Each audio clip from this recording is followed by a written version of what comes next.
SP Nitish.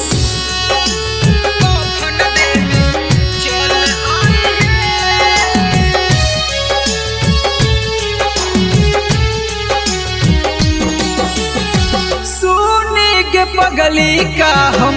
कैलियो कसूराबा डोलिया में बैठी के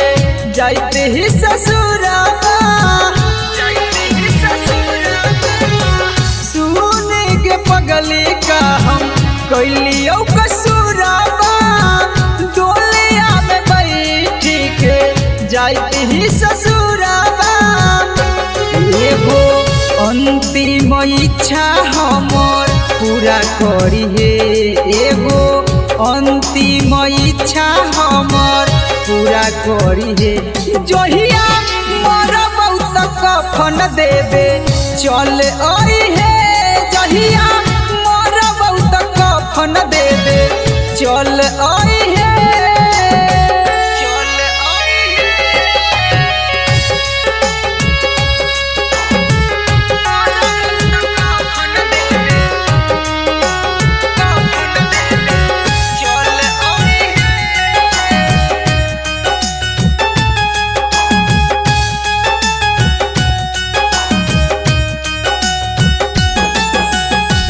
कुछ दिन के ही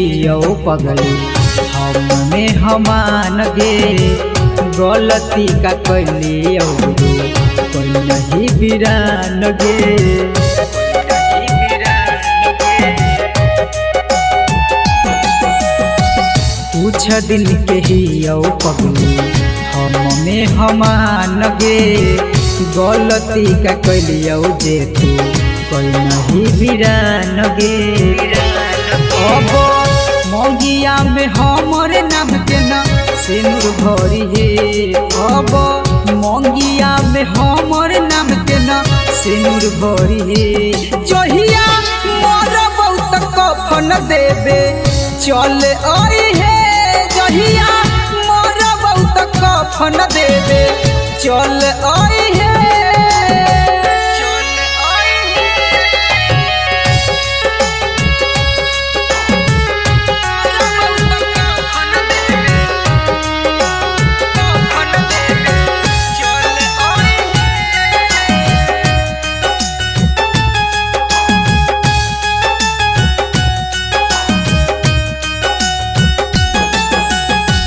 दिलबा के आपन कितना करियो कठोर गे लोरबो न सुखो जब याद आबो तोर गे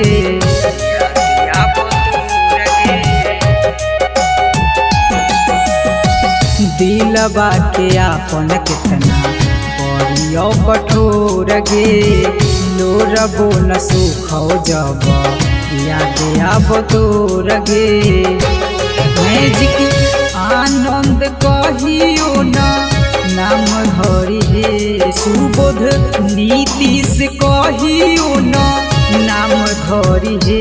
जहिया मरब त कफन देबे चल आई हे जहिया मरब त कफन देबे चल आई हे। नमूना रिकॉर्डिंग स्टूडियो राजगीर।